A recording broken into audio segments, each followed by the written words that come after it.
let's start with the features. Okay, I want to start with the first one, the one I really wanted to see, because the biggest complaint everyone has from South by Film is that it's gone too mainstream. Because when I first started, the opening night film was some art film, like Another World, Another Earth, or something different. And now it's just been all these mainstream films. This year was supposed to be the new Judd Apatow film.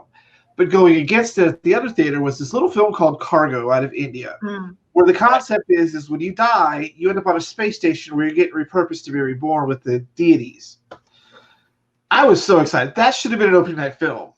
They had a screening link for it in the library. Re-say that. Huh? Re-say that? Will I say what? Re-say that, like you broke up. They had a screening link for Cargo in the South by Library, and I was so excited. And then I started the film. So you've got this high concept.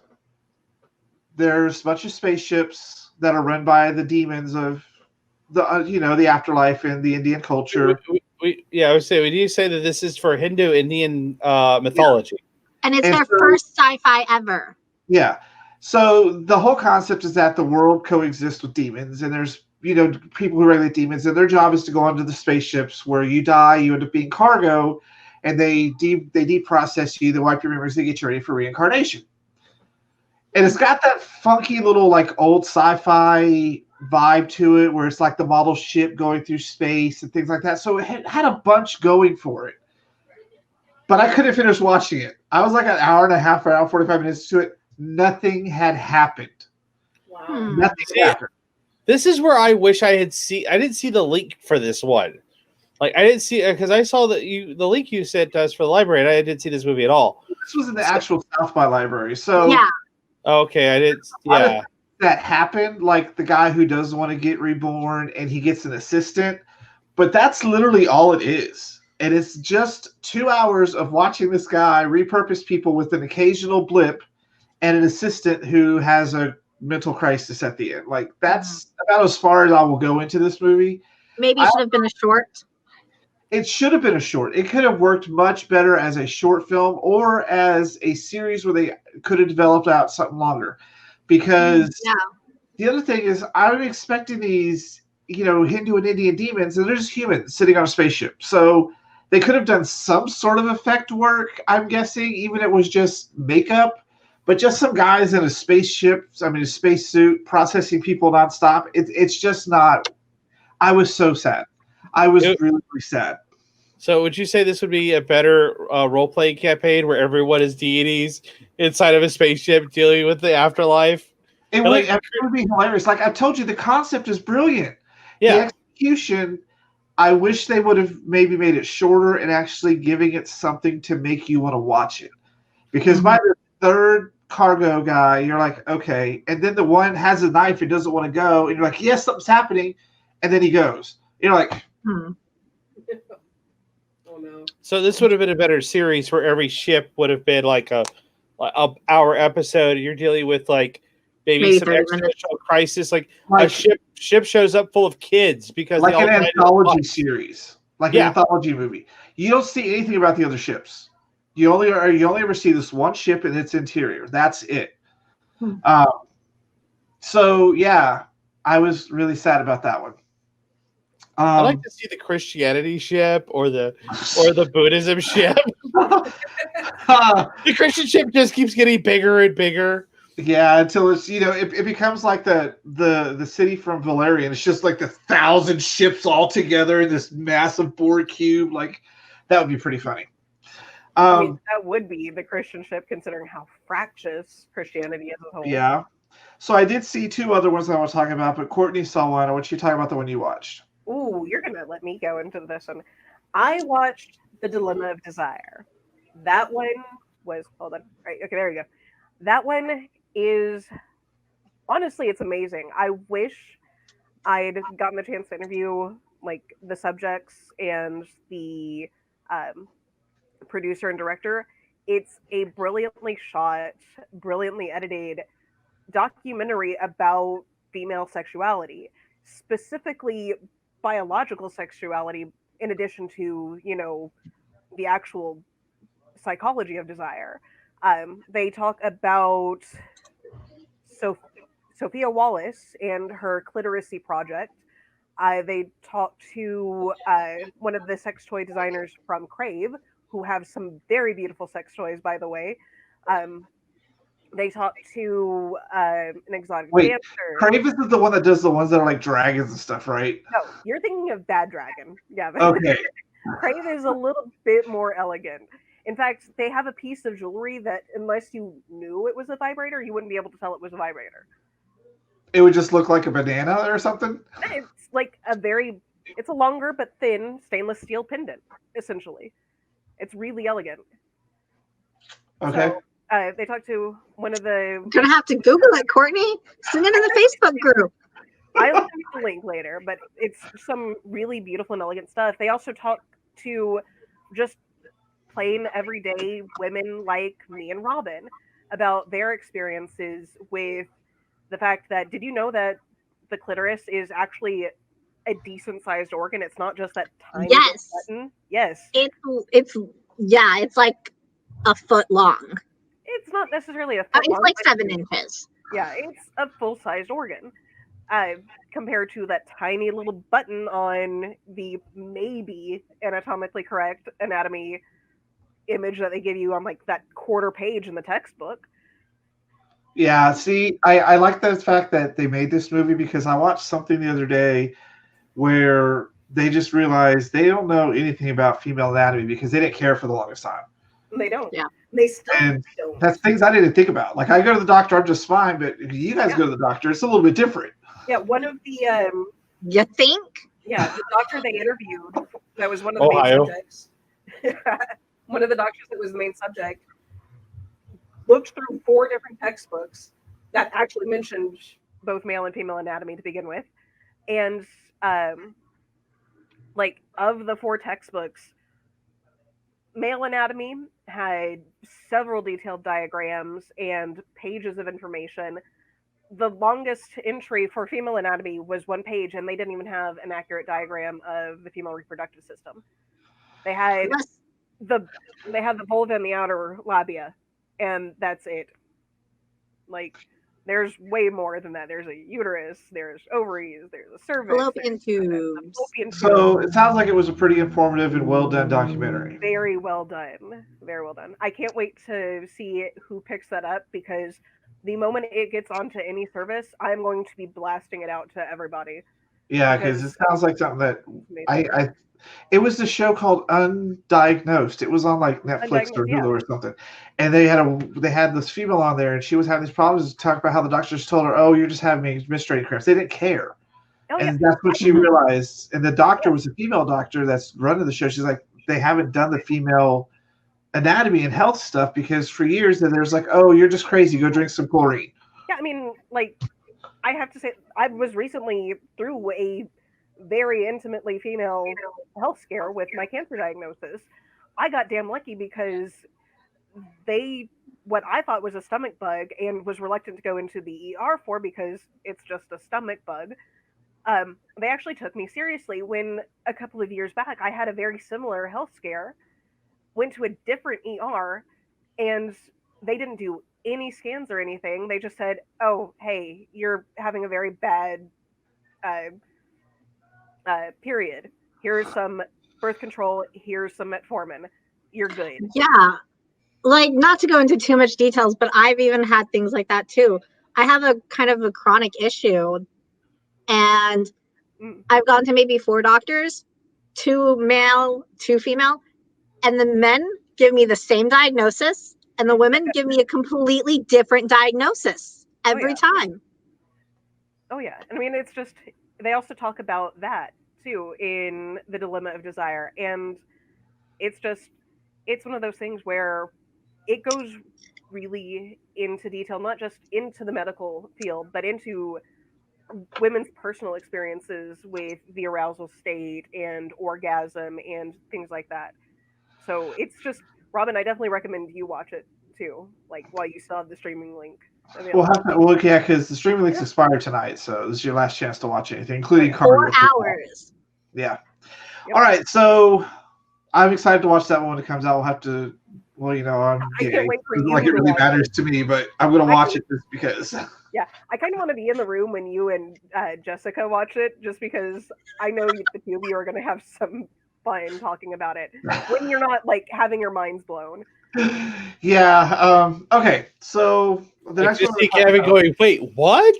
No, and Jessica's going, yes. No. See, yes! I know just enough to be dangerous. Like when I worked at Gary Job Corps, I had to explain to all the gay guys how women's vaginas work because they didn't understand if you put a tampon in, how do you have sex? Like, so I had this group of like 6 guys going like horror for me to explain how the different things work. So I think I'll be okay. No, but I just yeah. So the next one I want to talk about is The Boy Who Sold the World.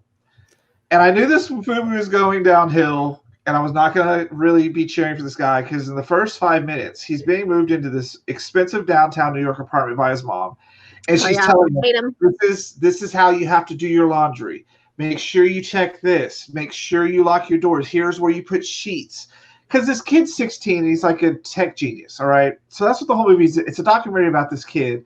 He developed 2 apps and then started a protein nugget thing called Nugs. And the whole this movie is the prime example of the brilliance of youth but the folly of inexperience. So I earlier while Courtney was Courtney was asleep, so I tried to watch this for 10 minutes. I got 10 minutes into this movie and I was just like, I want to strangle this kid and I can't yell, so I'm just gonna turn this movie off. Like he doesn't walk. What apps did he make? He made Monkey. He made Flog. First it was Flog, which was a teenage eBay.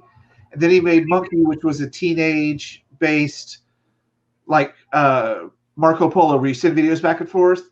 But he didn't have the insight to think further. So when it came to Flog, he hired, he got all this money, and he hired these teenage friends he had.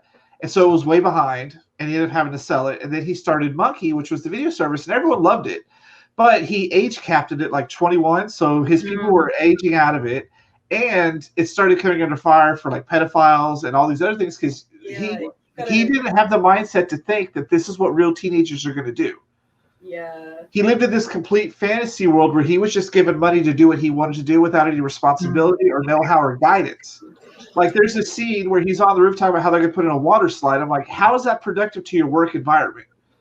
And so he kind of goes downhill into this spiral after Monkey and goes to India and has this self-realization, comes back where he wants to do things for mankind, not just young punks, basically.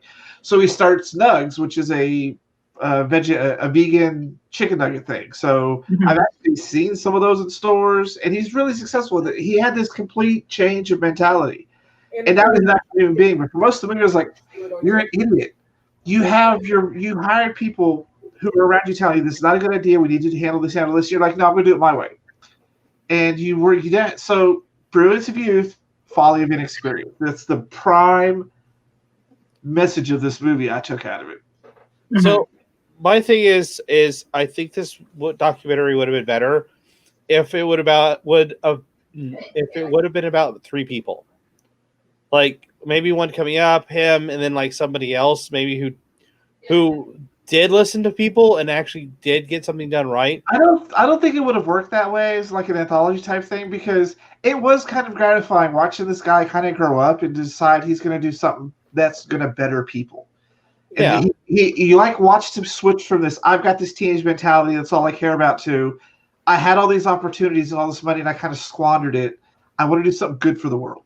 So it was really good to see that aspect of it. I'm glad he's doing this, but it was infuriating watching him hire these high schoolers and teenagers, and he had these adults that were leading him who were kind of like, y'all, I've got experience here. You should be doing this. And like, whatever. He's running around on his hoverboard. Like,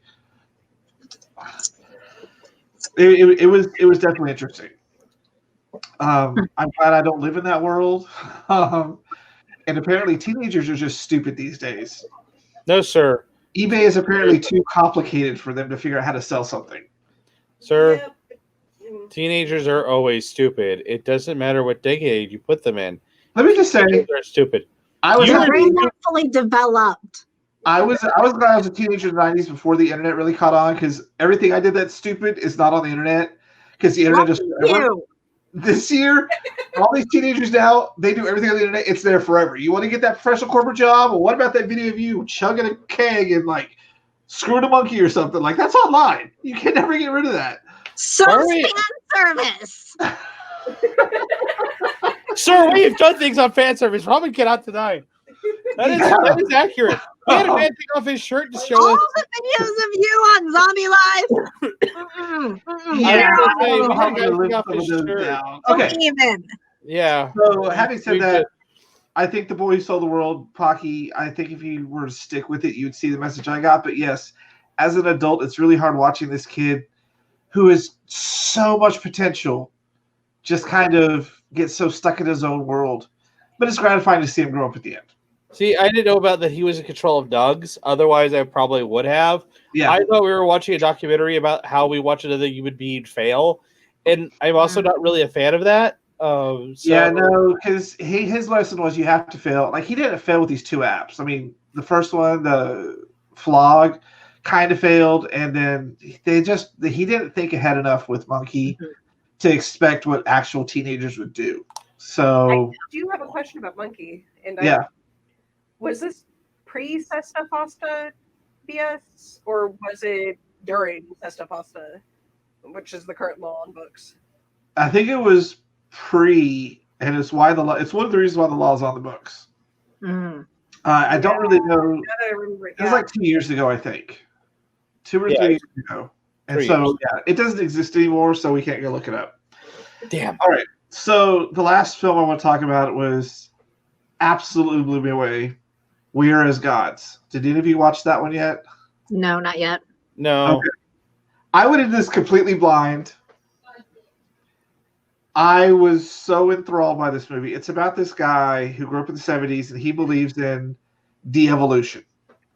And so what starts as here's why we should bring back things like woolly mammoth and dinosaurs, well, not dinosaurs, but bring back things from extinction, turned into this science documentary into why we need to do it and how all this started. So they're working on a woolly mammoth project to bring woolly mammoths back to Siberia. And I'm like, did you watch Jurassic Park? Didn't work. But then he goes into the why. You know, they go to Siberia and they're talking about the permafrost and how the terrain is gone. And the concept is when something goes extinct, especially if it's man-made, it affects the environment for a negative issue. Yeah. And so the permafrost is being destroyed, and it's an integral part of Siberia, basically. And so bringing back a large herbivore creature like the woolly mammoth would help impact the ice and turn it from a tundra back into a grassland, which is what it needs to be. So they were doing this whole comparison of like, you know, if like you've got all these animals and one thing goes extinct, how does everything morph around it into this new thing that's usually not healthy? But then the other side of it was, how did he get to this point growing up in the 60s with LSD? And he's very candid about taking LSD and how the world speaks to him. And he did the whole Earth catalog, and he did all these experiments. And he talks about why everyone that's part of that age is a little more hippie and into the earth things than today because they had drugs so freely. And he is an environmentalist, but a technologist. He's one of those few that can mend them. And he thinks we should be using technology to save the environment, whereas the environment is like, just let nature be. So it was this absolutely mind-bending documentary. Just crazy to watch. And I was like, wow. Okay. I might actually need to watch it then, because it's in the link from Big Time, so you guys can watch that one. It is it blew me away because I was like, you can't bring back woolly mammoths. They're gone for a reason. No, they're gone because they got hunted to extinction. Yeah. And I mean, honey, you're right for a second. I mean, you mentioned the bringing back bits of the environment.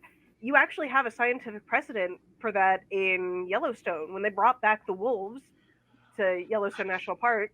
I remember that. There's an article that I'm going to have to find to send you. It changed the course of the rivers for good. It brought back a lot of different. It balanced the ecosystem. That was the ecosystem.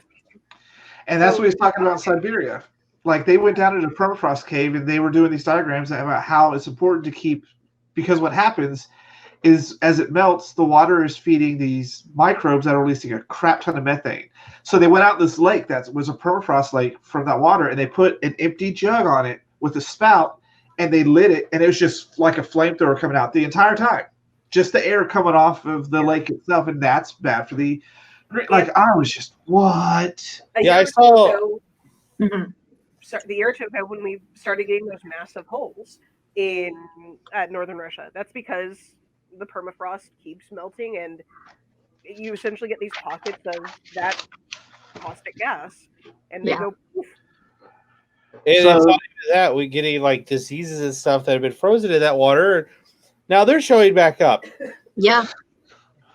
So it is definitely one that it's exactly why I love film festivals. It's something I would not have normally watched. I went in blind and just had a great time with it. See, I saw the description of that. It didn't make a lot of sense to me, but now that you described it, I think I'll give it a shot. Yeah, you can always go off description of something, especially at South by, because it'd be very misleading. Yeah, and what I've also kind of found is I enjoy South by's documentaries a lot more than any of their narrative stuff.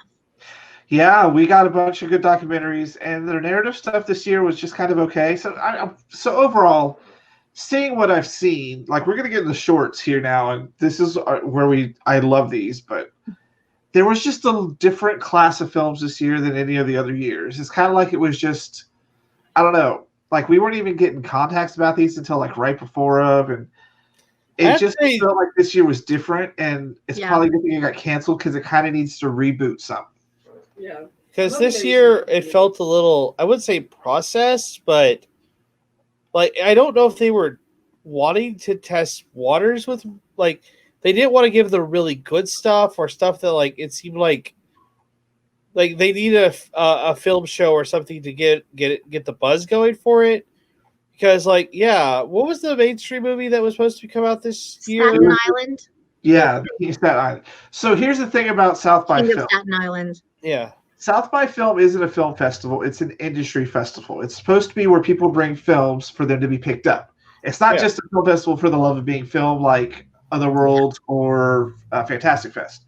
Yeah. So that's the biggest thing that South by Film is about. It's different from all the other festivals because it is an industry festival where we get to watch things and get a buzz going and sell the film. Mm-hmm. Yeah. Usually, the films we watch get picked up really quick because they've got good people behind them and they're actually really good. Like we've done this for 6-7 years now, and you guys have seen the interviews we've had. Like we get the crazy people, we get the normal people, we get the kids, we get all sorts of things. I don't think we would have had a lot of success this year with our interviews because it was just a very different vibe for all of these films. I think the ones that I will say that I would disagree with that only because with our natural energy, all four of us, and not knowing some of the people behind the camera and some of the people we were going to get, I think we were going to have great interviews. I don't think they would probably, some of them would have been about the films they wanted to talk about. I think we would have had great interviews anyway. I mean, we can always pull something off. But Hey, pushing buttons is an RPG element. Oh, God. So is every other game. So is button mashers. So by that logic, Prime the Rapper even RPG. No. So